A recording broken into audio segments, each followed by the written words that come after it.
I am the chair of the Fly Quiet Committee and the Village of Schaumburg's representative to the ONCC. I'm excited to see so many of you joining us this afternoon. The goal of today's meeting is to just start getting ONCC commission members who haven't had a chance to closely follow our Fly Quiet meetings and our progress, get all of you up to speed in advance of a full commission vote in the next couple of months. So this is kind of the first outreach opportunity. Certainly myself, Maura and Ryan are available if you have any questions about the process or next steps. So the format for today is going to be that Ryan's going to walk us through a brief presentation, just kind of getting you all up to speed on what we've been doing for the past couple of years. We'll go through the preferred alternative, and then it's just going to be an open discussion to answer any questions that you might have. I do want to note that we have a number of Fly Quiet committee members on with us today. We thought it might be helpful if some of your neighboring community representatives who've been participating in this process could answer questions, since they're the ones who've been kind of representing your area through our process. So with that, I will hand it over to Ryan. You're muted, Ryan. Sorry about that. Good afternoon, everyone. For those of you who don't know me, my name is Ryan Anderson with Landerman Brown. I am a consultant with the Chicago Department of Aviation and have been helping the Department of Aviation as well as the O'Hare Noise Compatibility Commission develop a new Fly Quiet program for O'Hare Airport. And we've been working on this for over 7 years now at this point, at least talking about it. So this committee has done quite a bit of work, and I'm going to briefly summarize where we are at with the committee and what the next steps are. Let me pull up more. It doesn't look like I'm able. Oh, there it is. Never mind.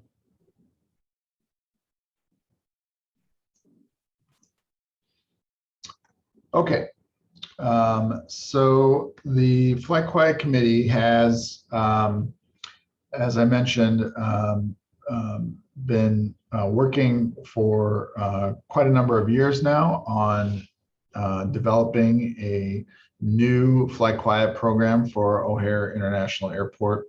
As most of you know, the original Fly Quiet program was based on an airfield that existed prior to the O'Hare modernization program. So the program is based on an outdated airfield. Now that we have new runways and reoriented runways in place, we need a new Fly Quiet program to complement it.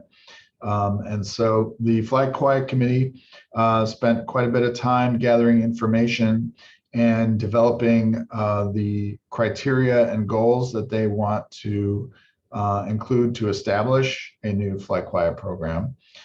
We developed quite a number of alternatives. I believe there were about 12 in total different alternatives that were looked at that incorporated a lot of different components. But the major components that the committee has moved forward with their program is a runway rotation program that is able to rotate the airfield not only from week to week from east flow to west flow, but also rotating the airfield, north airfield and south airfield, to help provide a better balance of noise impacts in the surrounding communities around O'Hare. The alternatives were looked at pretty extensively, and all the components of it. The committee looked at each alternative and then decided to move forward with a couple of preferred alternatives to further review and revise, which they've done over the past year. And now we have a preferred alternative. Right now, we're calling this alternative B3. This alternative has the major components that the majority of the committee has agreed that should be included in a new program. And so we are kind of putting our final touches on this new program. Actually, the committee is meeting tomorrow to kind of further discuss some of the topics that still need to be discussed as far as completing the overall package for the Fly Quiet program. But as Chairwoman Robles mentioned, we wanted to start outreaching to the Noise Commission members just to give them, start getting them some information on what this Fly Quiet program entails, and to help start, getting any questions answered or any clarifications that might be coming forward. So that being said, the committee, like as I mentioned, the committee is planning to meet tomorrow morning and continue their discussion on the alternative and talking about some of the procedural, operational, and implementation topics that they want to include. But as we are right now, the committee is, like I said, putting those final touches on, and will be looking to incorporate those into a final recommendation in the near future. Once the committee has their final recommendation, they will advance that to the full ONCC commission for their review and approval. Once the ONCC reviews and approves, the CDA will take their recommendation and submit it to the FAA for their environmental review and approval. And then once we have approval, then we will look to implement the new program.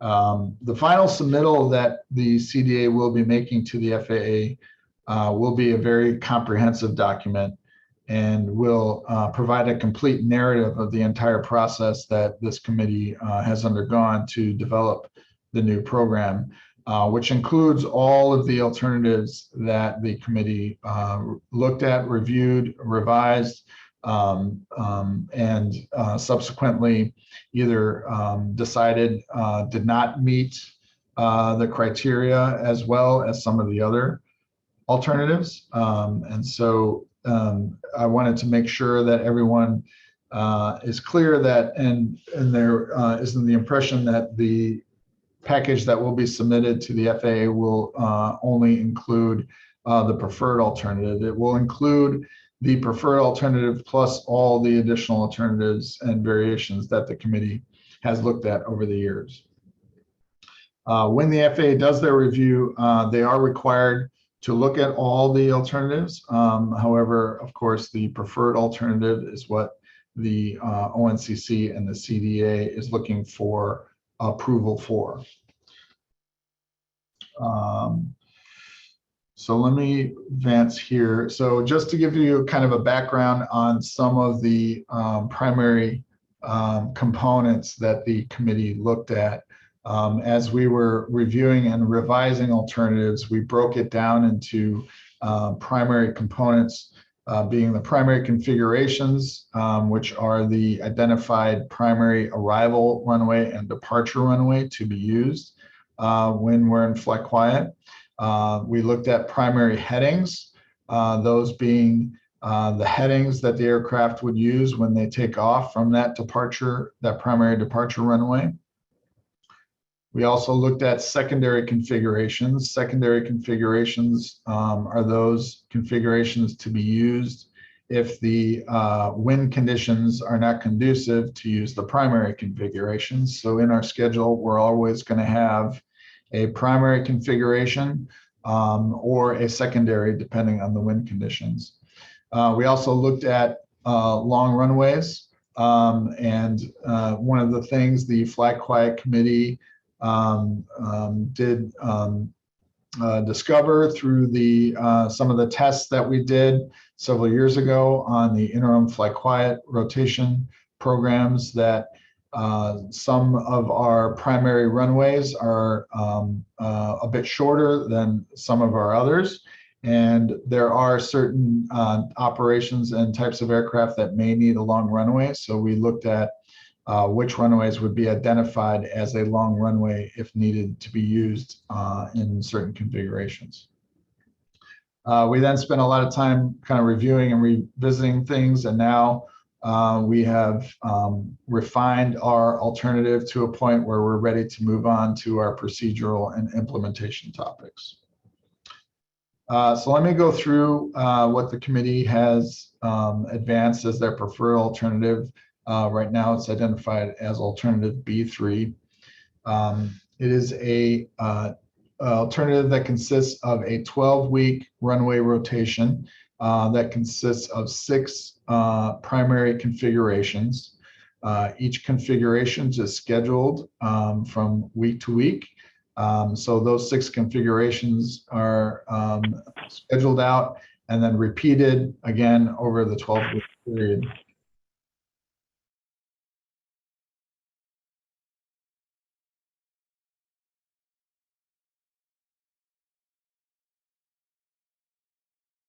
Did we lose Ryan? Maybe.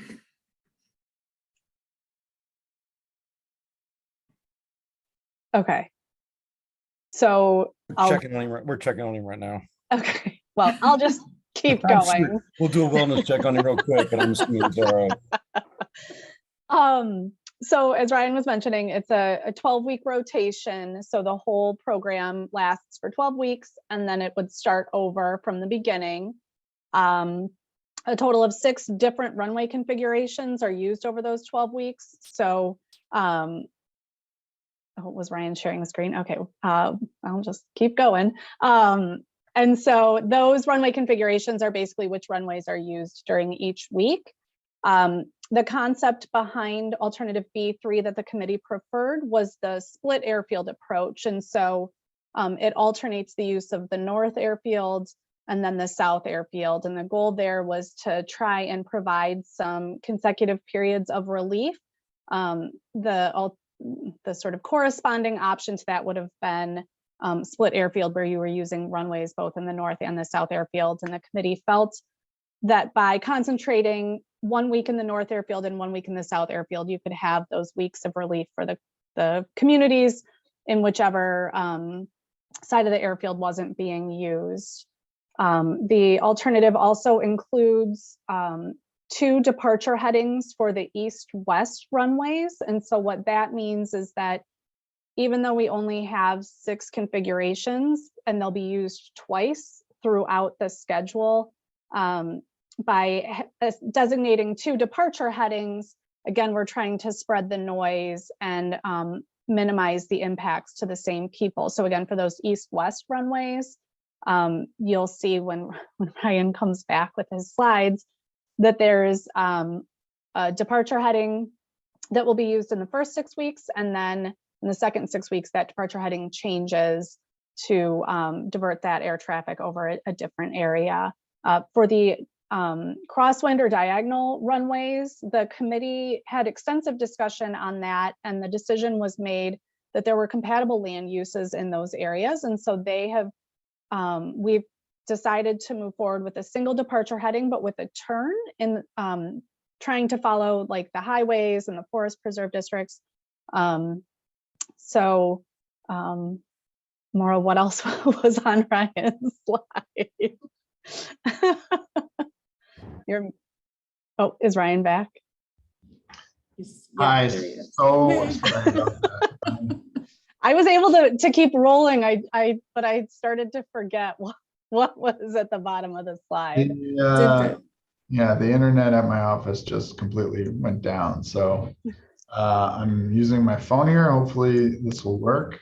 Ryan, your slides were still up and Karen was just cruising along. It didn't miss a beat, but then your slides disappeared and she took a stumble, but then I was surprised she collected herself and was walking through it by memory.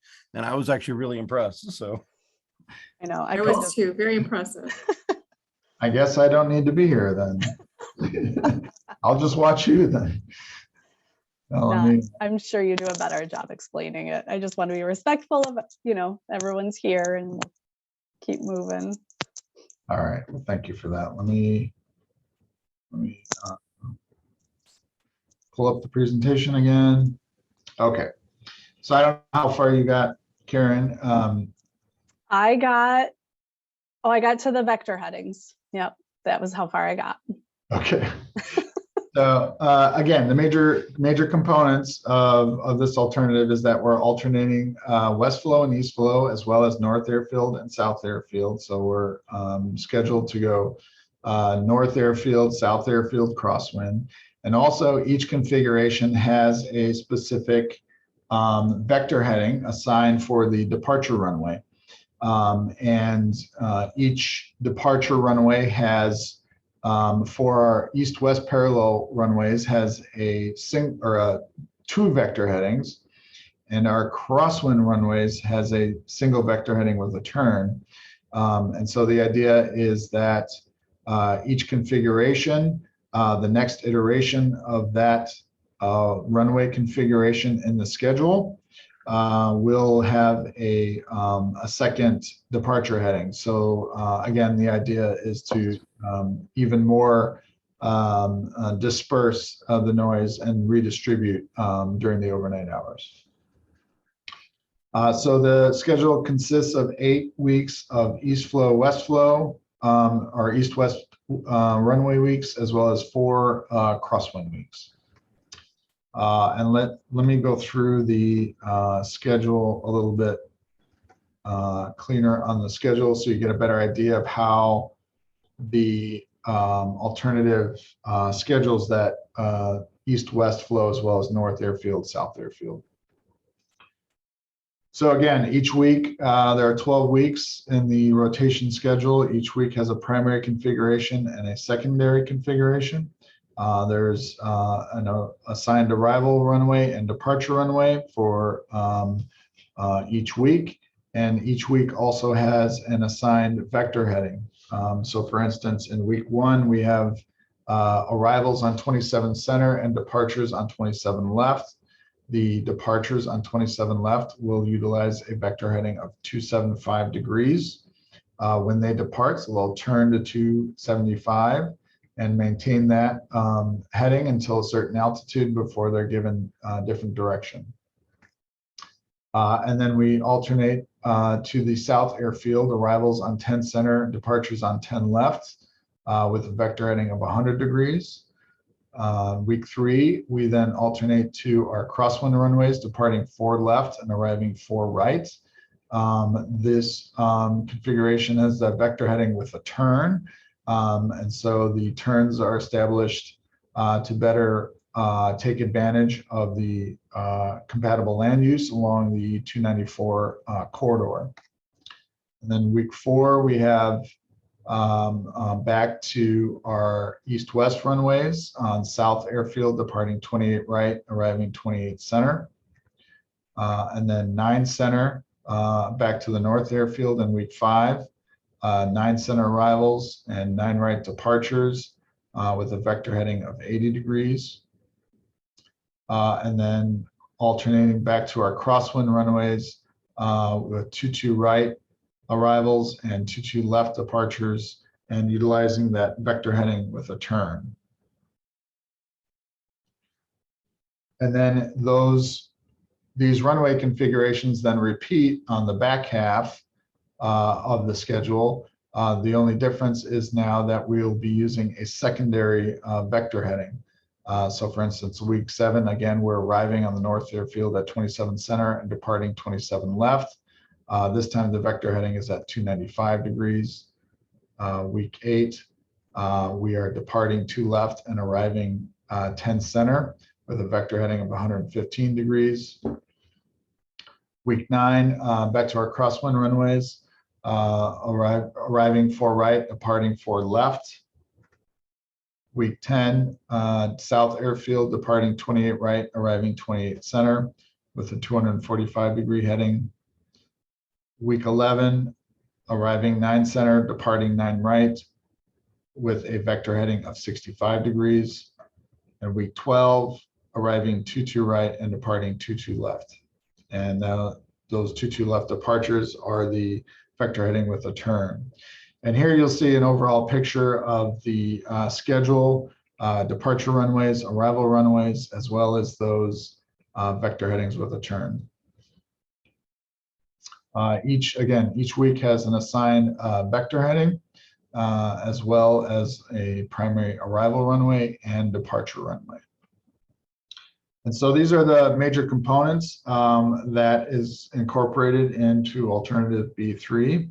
Alternative B3, again, the committee deliberated, did quite a bit of revisions to get it to a point where they feel this alternative meets the criteria that the committee established for a new program the best. And I've listed out the major components of the criteria here. Again, we're continuing with the committee to put some final touches on it. But the committee did vote for alternative B3 as the preferred alternative. It was, for all intents and purposes, almost unanimous. I believe the vote was 10-1. And so the committee strongly feels this is the preferred alternative for a new program to be developed once we have approval from the FAA. And so with that, I'll open it up to any comments or questions from the committee members. Yes, so feel free to unmute yourself, write in the chat if that's preferred, but happy to answer any questions that anyone has about the preferred alternative. As Ryan mentioned, we're meeting tomorrow to start talking about procedural items. We'll be updating everyone as we go forward, but wanted to start sharing the information sooner rather than later. So are there any questions anyone has?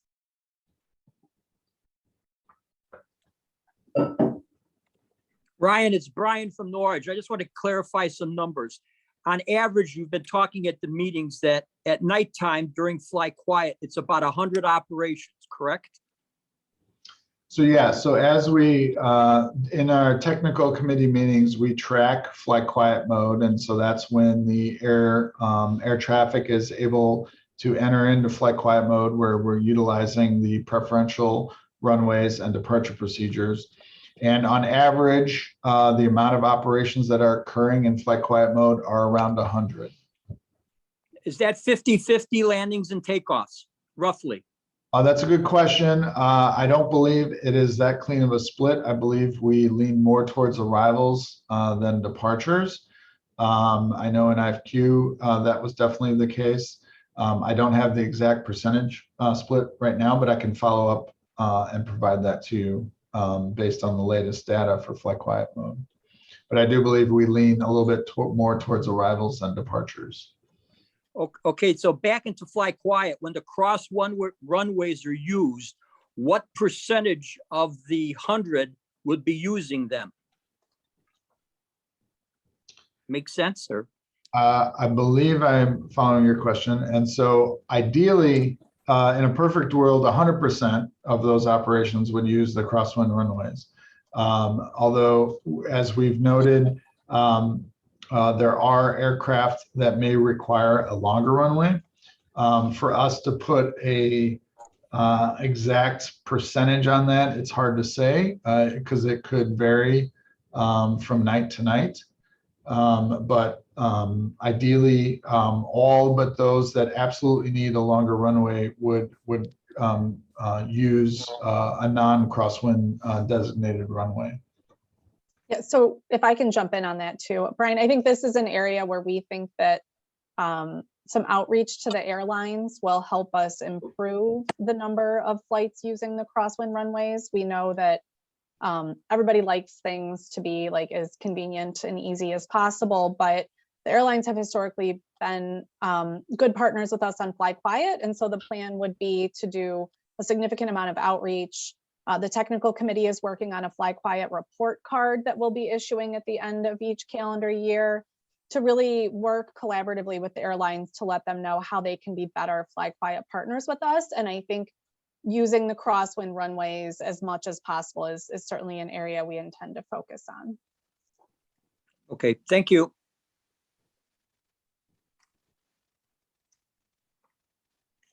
Any other questions? Ryan, this is Russ from Schiller Park. Mhm. Until they accept the recommendations or make the FAA makes final plans, We can follow any kind of a rotation between now and then, or what happens to the rotation program at all for all the towns around? Sure. As of right now, the airport will operate under your current Flight Quiet program, which is the original Flight Quiet program, which does not incorporate a runway rotation. The FAA was willing to allow us to do some tests in order to see if rotation is feasible. And so those were the 3 tests we ran, as well as, our temporary interim flight quiet condition. And so at this point, it's going to be how the airport operates primarily today until we have a new approved flight quiet program. Okay, thanks. Ryan, one more question, if you would. Do we have any idea whatsoever how long it'll take the FAA to come to a decision once they get it? I hesitate to give any time frame there. Okay. I will say that it's probably longer than we all would like. Other than that, I can't put a specific time frame on it.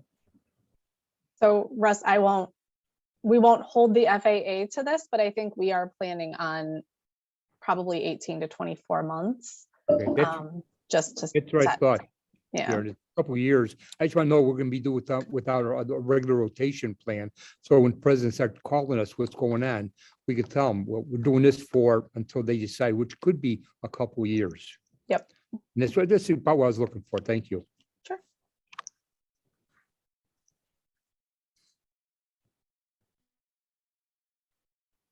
Any other questions? Do the Fly Quiet committee members have anything they want to add about the process? Karen, looking way ahead, assume this gets approved by the FAA. Does the ONC or the Fly Quiet Committee anticipate that after 2 years after approval, that it may have to be looked at again for possible changes? We're not really putting a timeline on it. I think our hope is that we're going to anticipate as much as possible, and that much like the 1997 Fly Quiet program, that this program will work for us for many years to come. But we are intending to continue with the monitoring of the Fly Quiet program. And I think that, we anticipate, there's going to need to be outreach to the FAA and air traffic control and the airlines to make sure that, our intentions are understood and that, we're collaborating with them. I don't know that we anticipate huge changes in that short of a timeline, but I think we'll remain open to see what our evaluations are telling us about how it's working and if we're meeting our goals and objectives. Thank you. Yeah, and I plan on talking about that a bit more tomorrow as well. Some language that we're going to include in your recommendation.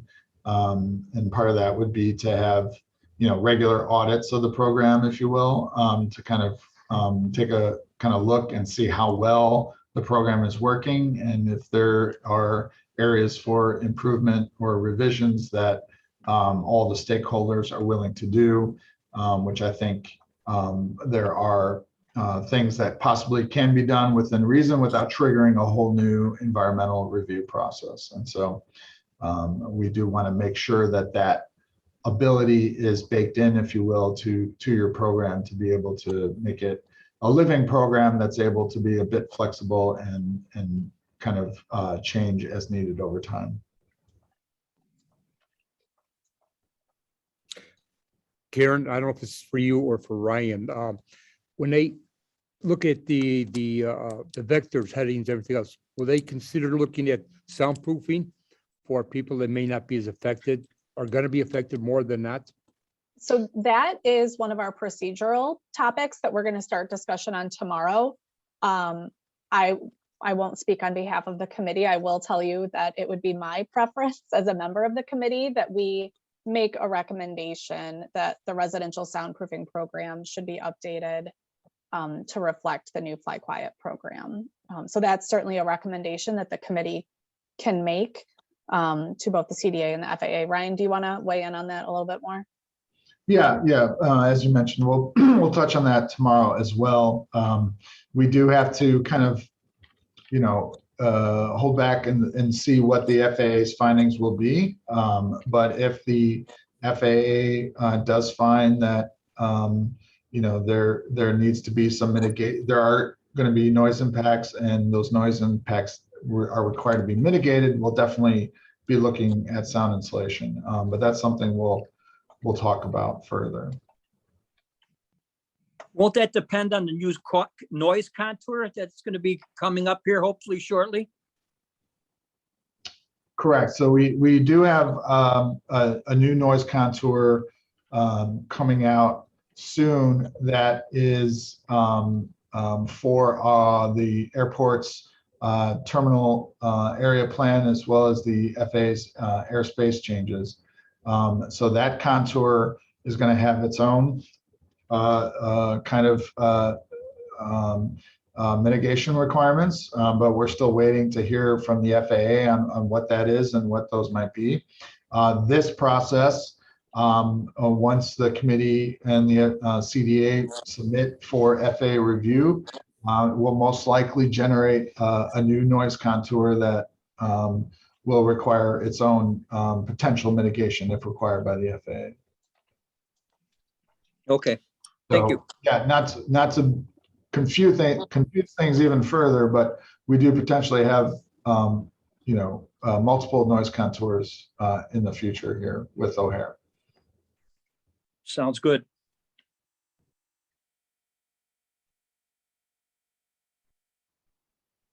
Anybody else have any questions?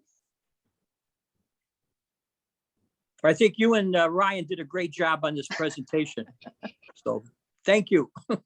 Thanks, Brian. Appreciate you asking good questions, you and Russ. I have a comment. Oh, yep, Dennis?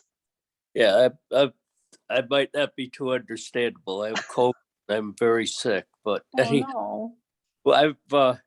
I've been on this committee since the start, and thanks to you and Joe and Ryan and Jeffrey and everyone else involved on the committee, we had worked very, very hard at putting this together.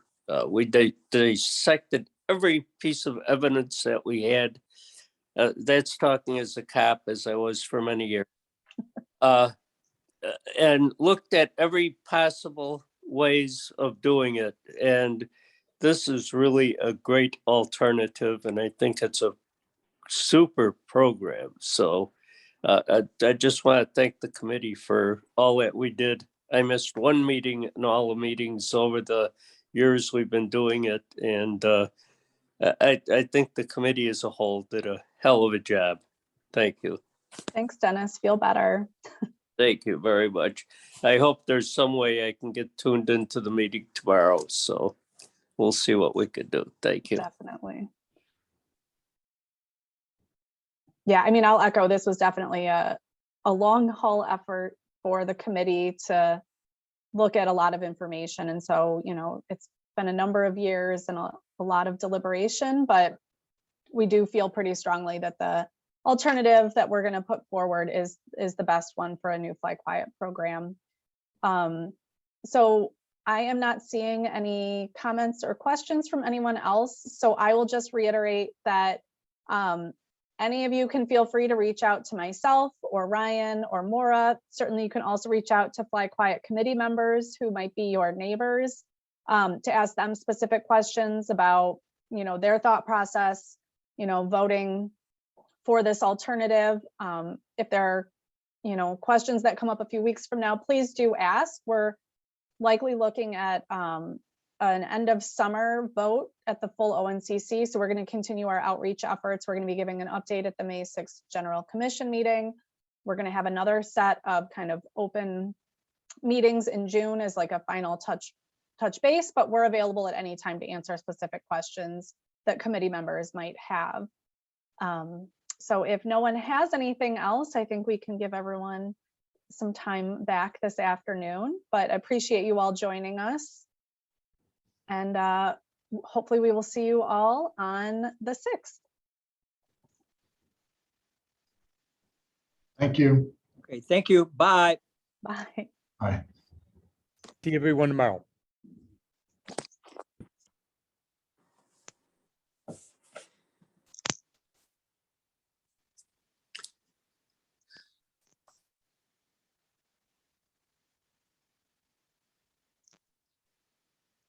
Maura, did you keep a list of everyone who joined us?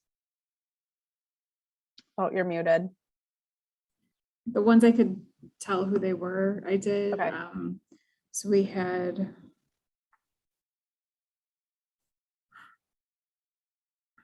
Franklin Park, Schiller Park, Norridge, Harwood Heights, Elmwood Park, River Grove, and then I have to check the school districts. I know there were a couple school districts too. I just don't know those names as well off Yep, the top of my head. Nope. That's fine. Okay, well, good. It was better attended than I Yeah, had hoped yeah. for. So I sent reminders, so hopefully people will remember. Good. Did you see my note about the open house? the Um, one about the date not being available. Yeah, Yeah, I can do a different date. I'm having Cafe La Cave check the other dates that you had open. I'm hoping you still have open, just in case. And then I was gonna check Fountain Blue too, and then I wondered, should I check here Yeah, at CDA? Just to yeah. I see? mean, if they've got maybe the bigger. Yeah, the big one. Yeah, Okay, I'll I think try. that's I'll fine. try all those and see where we get. that sounds good. Okay, see you in a little bit. Thanks. All right. Yep. All right, bye. Bye.